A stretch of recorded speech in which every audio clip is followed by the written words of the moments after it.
प्रश्नावली को। इसके पहले हम लोग पढ़े थे प्रश्नावली के प्रश्न नहीं पढ़े थे, पढ़े थे हम लोग इसके बारे में, त्रिकोणमिति के बारे में परिभाषा को पढ़ने का काम किया था कि ये त्रिकोणमिति है क्या। ठीक है, त्रिकोणमिति काटते किसे हैं, त्रिकोणमिति की जरूरत पड़ी क्यों। ठीक है, ये जाने त्रिकोणमिति में कुल कितने फलक होंगे, कितने अनुपात होते हैं, 6 अनुपात होते हैं। त्रिकोणमिति में कुल 6 अनुपात होते हैं। ठीक है, हम लोग जानने का कार्य किया था। अब हम इनका जो प्रयोग कर रहे हैं त्रिकोणमिति का, वो किस तरीक़ा से इनका प्रयोग होगा प्रश्नावली में, ये हम आपको बता रहे हैं आज। ठीक है, तो जैसे हम पुनः एक राउंड बताएंगे कि त्रिकोणमिति अनुपात कितने होते हैं। तो आपको पहले से पता है कि 6 त्रिकोणमिति अनुपात होते हैं, यानी त्रिकोणमिति जो अनुपात है, त्रिकोणमिति अनुपात। ठीक है, तो कितने हैं, 6 लोग हैं। तो साइन ए, देखो साइन ए को हम लिखेंगे लंब बट्टे कर्ण। तो देखो लंब को यल से डिनोट करेंगे, कर्ण को के से, और यहाँ पर फिगर भी बना दे रहे हैं। देखो तो लंब अगर यहाँ पर अगर पी क्यू आर त्रिभुज है तो लंब को यल से डिनोट करना है, कर्ण को के से और आधार को ए से। ठीक है, तो साइन ए की वैल्यू लंब बट्टे कर्ण, कॉस यहाँ थीटा का यूज कर देते हैं,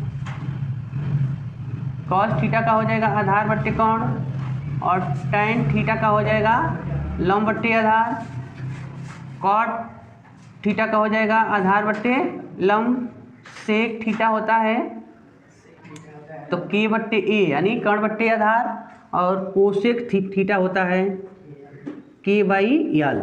ये 6 गो त्रिकोणमिति अनुपात हैं जिनका यूज आपको इनमें करना है। ठीक है, अगर ये नहीं याद भी है तो आप लाल बट्टे कक्का का यूज कर लेंगे, के ए। अगर साइन देखो ये जो 3 गो हैं ऊपर लिखना है और ये तीनों नीचे लिखेंगे। ठीक है, यहाँ देखो अब तो इनको यूज करते हैं। तो अगर पूछा जाए साइन थीटा का मान बताइए, तो साइन थीटा के लिए लंब बट्टे कर्ण का यूज कर देंगे। अगर कहा जाए कॉस का मान बताइए तो आप इनका यूज कर देंगे, और जो किनारे हैं ये टैन के लिए यूज करते हैं। तो वही फार्मूला लिखा गया है। देखो साइन के लिए एल बाई के, तो हमने कहा साइन के लिए तो एल बाई के का यूज करेंगे, कॉस के लिए ए बाई के का यूज करेंगे, और टैन के लिए एल बाई ए का यूज करेंगे। अगर इन लोगों की बात है तो हमने आपको अपोजिट बताया था, विलोम बताया था कि साइन का विलोम क्या होता है। तो साइन का विलोम कोसेक होता है। साइन के नीचे कोसेक थीटा लिखेंगे, तो कोसेक के लिए आपको के बट्टे यल लिखना होगा। देखो कोसेक के लिए के बट्टे यल है। कास का विलोम बताए थे सेक होता है, तो सेक के लिए के बट्टे ए लिखना है। देखो सेक के लिए के बट्टे ए, और टैन का विलोम काट होता है, तो काट का फार्मूला हो जाएगा ए बट्टे यल। ठीक है, तो इनका यूज आपको इस प्रश्नावली में करना होगा। ठीक है, इन सब फार्मूले का यूज करना है। और हमने ये भी बताया था कि त्रिकोणमिति का जो हम प्रयोग करेंगे हमेशा समकोण त्रिभुज में ही करेंगे। ठीक है, तो इसमें जो हम त्रिभुज की बात करेंगे हमेशा समकोण बना लेना है। ठीक है, चलो आते हैं जो प्रश्न कर रहा है उसके पास। प्रश्न कर रहा है कि त्रिभुज ए बी सी में जिसका कोण बी समकोण है। तो पहले हम एक त्रिभुज बनाएंगे, समकोण त्रिभुज। ठीक है, ऐसे बना लिए। अब देखो ए बी सी इसका नाम है त्रिभुज का, लिखा भी है त्रिभुज ए बी सी में, लेकिन बताया है कि जहाँ पर 90 अंश बन रहा होगा वहीं जब बी लिखना। तो आपको पहले फिक्स करना है कि बी कहाँ लिखेंगे, तो बी यहाँ पर लिखना है। ठीक है, अब उसके बाद ए और सी कहीं भी लिख सकते हो, तो ए को हम यहाँ लिख दिए और सी को यहाँ लिख दिए। ठीक है, तो ए सी। अब आ जाओ भाई, कह रहा है कि ए बी की लंबाई 24 cm है, तो ए बी की लंबाई 24 cm है और बी सी की लंबाई 7 cm है। ठीक है, तो उसके बाद कह रहा है कि आप इन लोगों का मान बताइएगा। तो इस त्रिभुज को देखेंगे तो त्रिभुज में किसका मान नहीं दिया है, तो कर्ण नहीं दिया है, कर्ण का मान नहीं दिया है। तो आपको कर्ण पहले निकालना होगा भाई। तो पाइथागोरस थ्योरम का यूज करेंगे, आप लिखेंगे पाइथागोरस प्रमेय से। तो पाइथागोरस प्रमेय जी को पकड़ के लाओ। तो पाइथागोरस जी के इक्वल टू हो जाएंगे अंडर रूट लंब के वर्ग प्लस आधार के वर्ग। पाइथागोरस को लिखेंगे ऐसे, लिखो संकेत में लिखो या पूरा लिख सकते हो। तो हमने संकेत में लिखा के फॉर कर्ण, तो कर्ण बराबर काड़ी में लंब के वर्ग प्लस आधार के वर्ग। तो के इक्वल टू लंब कितना है बाबू, 7, तो 7 के वर्ग, आधार कितना है 24, तो 24 के वर्ग। तो k equal to under root 7 के वर्ग लिखेंगे 49 और 24 के वर्ग होता है 576। 576 आपको याद रखना है। दोनों को जोड़ लो बाबू, दोनों को जोड़ेंगे 6 9 15 को 5, 7 4 11 1 12 को 2 और 5 1 6, 625। 625 और 625 का वर्गमूल होता है 25। ये सब बातें आपको याद रखनी है। यानी k का मान मिल गया 25, ठीक है, तो यहाँ पर रख दिए 25, ठीक है। जब त्रिभुज की तीनों भुजा आपको पता चल जाए तभी आप प्रश्न को सॉल्व कर पाओगे। तो देखो पहला प्रश्न है हम लोग का प्रश्न नंबर 1। तो 1 और cos a का मान बताइए। तो प्रश्न में देखो अब कह रहा है कि साइन ए को हम लिखते हैं एल बाई के, यहाँ लिखा गया ना एल बाई के। तो साइन ए की वैल्यू हमको क्या मिल गई, एल के मान 7 और के का मान 25 यहाँ से लिख लिए। तो 7/25, ठीक है। उसके बाद है कॉस ए का मान पूछ रहा है, कॉस ए का मान। तो कॉस के लिए फार्मूला यहाँ लिखा गया है, तो ए बाई के और ए का मान यहाँ से उठा लो 24 और के का मान 25 लिख देंगे, ठीक है। तो इसका भी मान मिल गया, कॉस ए का मान मिल गया। दूसरे में आ जाओ, दूसरे में दिया है साइन सी और साइन कॉस सी। साइन सी और कॉस सी का मान बताना है। तो देखो फार्मूला तो यही लगेगा भाई, एल बाई के और इनका ए बाई के। साइन के लिए ये फार्मूला हो गया और कॉस के लिए हो गया। लेकिन तो पूछा क्यों है, तो देखो अंतर क्या है, इसमें साइन ए लिखा था और यहाँ कॉस ए लिखा था और इसमें कोण क्या दे दिया सी। जब हम कोण ए ले रहे थे तो लंब क्या था 7, लेकिन हमने इसके पहले बताया था कोण के सामने की भुजा को लंब कहते हैं। तो इस वाले में कोण सी दे दिया है, तो सी यहाँ पर है और सी के सामने की भुजा क्या है, यह हो गई। तो अब इसके लिए लंब यह हो जाएगा और आधार यह हो जाएंगे, ठीक है।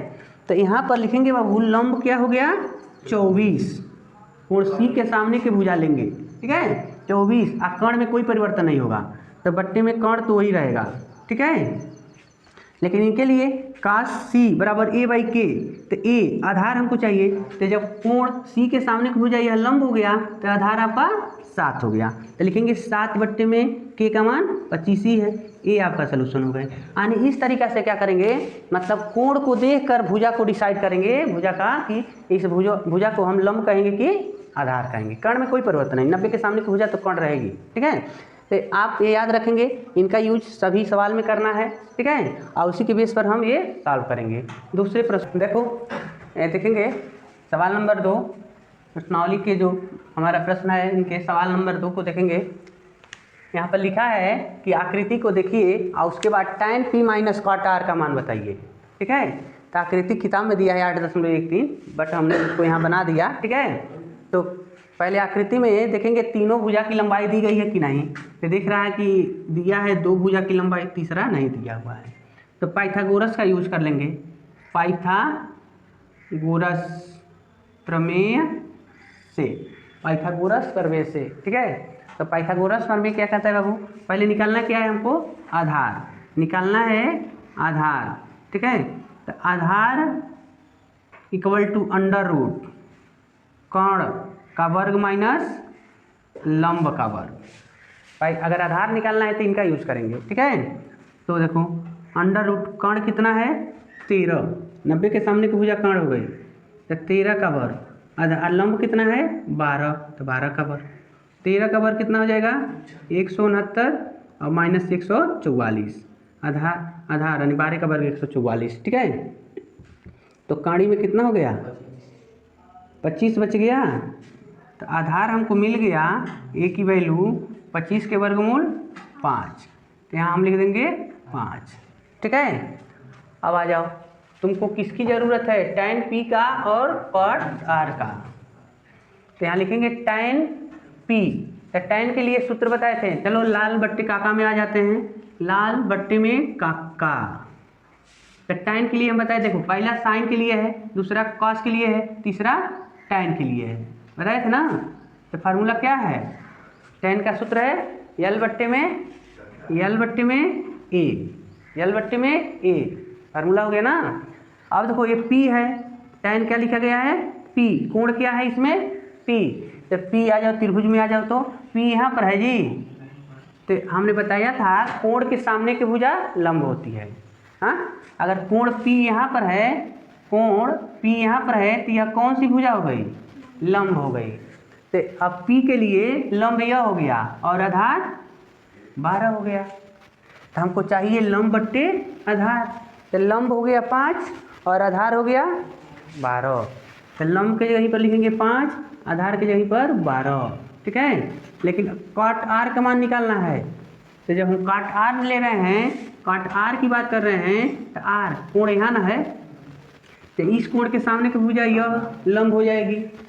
तो काट के सूत्र क्या होता है बताए थे? काट के लिए नीचे से यहाँ पर खड़ा होना चाहिए।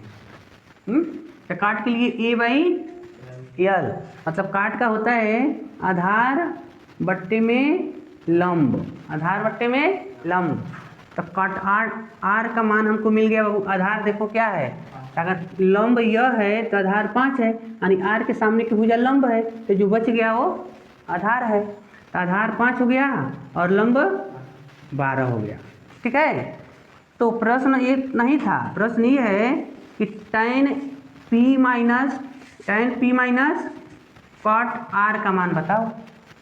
तो tan P की जगह पर हम 5/12 लिख दिए, हम माइनस कॉट R की जगह पर भी 5/12 लिख दिए। तो दोनों एक जैसा है, तो प्लस माइनस है ना, इनसे ही कट के क्या हो गया? 0। तो हमको ये मान आंसर मिल गया, सलूशन हो गया 0। इस तरीक़ा से इनको सॉल्व करना होगा। ठीक है, प्रश्न नंबर 3 और 4, प्रश्न नंबर 3 और 4 में देखिए। तो अब देखो बाबू, इसमें फिगर की बात नहीं की गई है, चित्र का बात नहीं किया है। ठीक है, तो हम बिना चित्र के सवाल कैसे सॉल्व करेंगे ये सीखना है। ठीक है, तो ऐसा नहीं है कि हम फिगर नहीं बनाएंगे। यहाँ पर देखो साइन का मान दिया हुआ है और कॉस और टेन के मान पूछ रहा है। तो आप क्या करेंगे, साइन को उठा लाइए। साइन A = दिया है 3/4। आज जो कि सूत्र तुम जानते हो कि साइन A का सूत्र होता है लंब बट्टे में कोण। हाँ, तो लंब बट्टे में कोण। तो अगर यहाँ नकल किया जाए तो देखो 3/4 है, यहाँ लंब बट्टे कोण है। चलो थोड़ा सा हम त्रिभुज बना लेते हैं। यहाँ पर देखो ए ना है, यहाँ पर साइन ए ना लिखा है, तो ये यहाँ लिखेंगे BC। तो साइन अगर इनके जगह पर 3 हो गया, ठीक है, यहाँ 3/4 है, अब फार्मूला है लंब बट्टे कोण, या सीधा सीधा लिख सकते हो यहीं पर 3/4। तो लंब 3 हो गया और कोण 4 हो गया। तो लंब यहाँ लिख दिए 3 और कोण यह न है तो 4 हो गया। आधार नहीं दिया है, तो आधार निकाल लो पहले पाइथागोरस से। आधार के लिए सूत्र क्या बताए थे? आधार बराबर कॉणी में कोण का स्क्वायर माइनस लंब का स्क्वायर। तो आधार अंडर रूट कोण कितना है, सॉरी 4 है ना, 4 का वर्ग, और लंब है 3, यहाँ लिखेंगे 3 का वर्ग। तो आधार कितना हो गया बाबू? 16 माइनस 9, तो बचेगा कितना? कॉणी में 7 का वर्गमूल नहीं निकाल सकते हैं, तो ऐसे रहने देंगे कॉणी में 7। अब प्रश्न का है कॉस ए का मान बताओ। तो चलो कॉस ए का सूत्र क्या है? कॉस ए होता है आधार बट्टे में कोण। तो देखो आधार की जगह पर बाबू लिखना है कॉणी में 7, कोण की जगह पर लिखना है 4। यह मान मिल गया। उन्होंने कह रहा है कि tan ए का मान बताइएगा। tan ए, तो tan ए का सूत्र होता है लंब बट्टे में कोण, सॉरी लंब बट्टे में आधार, लंब बट्टे में आधार। तो लंब कितना है? 3, लंब है 3 और कोण है, आधार है कॉणी में 7। बार बार कॉण याद आता है। चलो ये हो गया आपका सलूशन, कॉस ए और tan ए का मान हो गए। चौथे प्रश्न में अगर देखा जाए तो देखो यहाँ पर परफेक्ट मान नहीं दिया है, कॉट ए बराबर 8 दिया है ना, तो कॉट ए का मान क्या हो जाएगा? ये 15 आ जाएगा नीचे भाग करने। ठीक है, तो कॉट का सूत्र क्या जानते हैं हम लोग? कॉट का जानते हैं आधार बट्टे में लंब, आधार बट्टे में लंब, इसका मान दिया है 8/15। हाँ, कॉट का मान दिया है 8/15 और सूत्र होता है आधार बट्टे लंब। तो आधार कितना हो गया? 8 और लंब कितना हो गया? 15।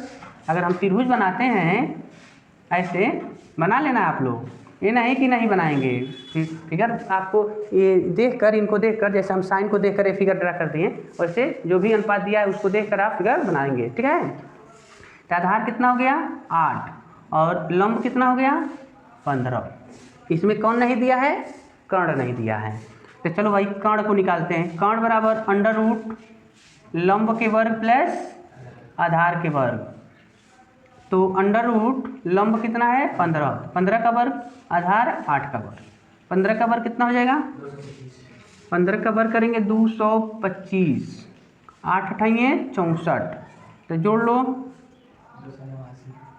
5 4 9 6 2 8 2, 289 किसका वर्ग होता है, 289 17 का वर्ग होता है। तो 1 3 17, 289 का हमको वर्गमूल मिल गया, तो यहाँ लिखेंगे 17। कर्ण मिल गया, कर्ण मिल गया। अब लिखेंगे प्रश्न कर रहे हैं साइन ए और सेक ए का मान बताओ। साइन ए आ जाओ, साइन ए का यहाँ सूत्र लिख लो, यहाँ सेक ए का सूत्र लिख दो। तो साइन का होता है लंब बट्टे में कर्ण, तो लंब हो गया 15, कर्ण हो गया 17। ठीक है, और सेक होता है कर्ण बट्टे में आधार, तो कर्ण हो गया 17, आधार हो गया 8। बस इतना थोड़ा सा काम था इसमें। इस तरीक़ा से इनको सॉल्व किया गया। ठीक है, आशा करते हैं आपको ये समझ में आ रहा होगा, और वीडियो आपको अच्छा लगे तो लाइक ज़रूर कर देना, एक उंगली का कमाल है। ठीक है, चलिए अगले प्रश्न को साथ हल करते हैं। अगले प्रश्न में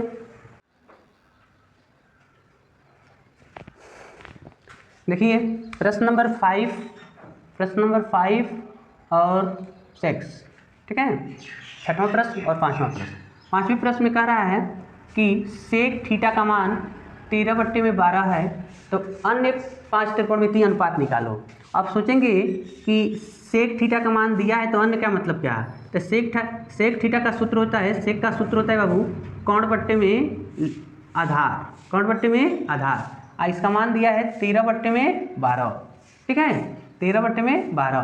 तो आप यहाँ पर एक त्रिभुज बना लीजिए और ए बी सी यहाँ नाम लिख लेना है, लेकिन यहाँ पर थीटा दिया है, ए और बी नहीं दिया है। तो तुम्हारी मर्जी, या तो देखो ये तो बदलेगा ना, ये तो 90 है, लेकिन आप यहाँ पर थीटा लिख लीजिए। कौन हो गया, यहाँ भी लिख सकते थे, यहाँ भी कहीं भी लिख सकते हो। तो अगर यहाँ हम थीटा लिख दिए तो इसके सामने की भुजा यह लंब हो गई और ये आधार हो गया। तो लंब दिया नहीं है, आधार दिया है, तो 12 लिख देंगे और कर्ण हो गया 13। ठीक है, तो लंब हम निकालेंगे।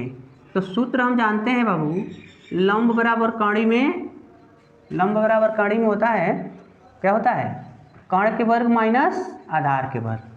तो एक लाइन है, यानी 13 का वर्ग माइनस आधार है 12 का वर्ग। तो 13 का 169 हो जाएगा, 12 के 144, घटाएंगे कर्ण में बचेगा 25। तो लंब कितना मिल गया 5, 25 का वर्गमूल लिख दिए, 25 का वर्गमूल 5। ठीक है, तो कह रहा कि अन्य 5 गो त्रिकोणमितीय अनुपात निकालो। तो एगो सेक दिया है ना, तो देखो साइन ए का मान, साइन थीटा का मान बताना है जो L/K होता है।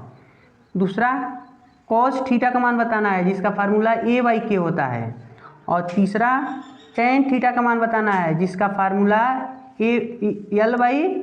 L/A होता है। उसके बाद चौथे नंबर पर आ जाओ, कोसेक थीटा का मान बताओ जिसका K/L। और पांचवा हो गया कॉट थीटा जो A/L।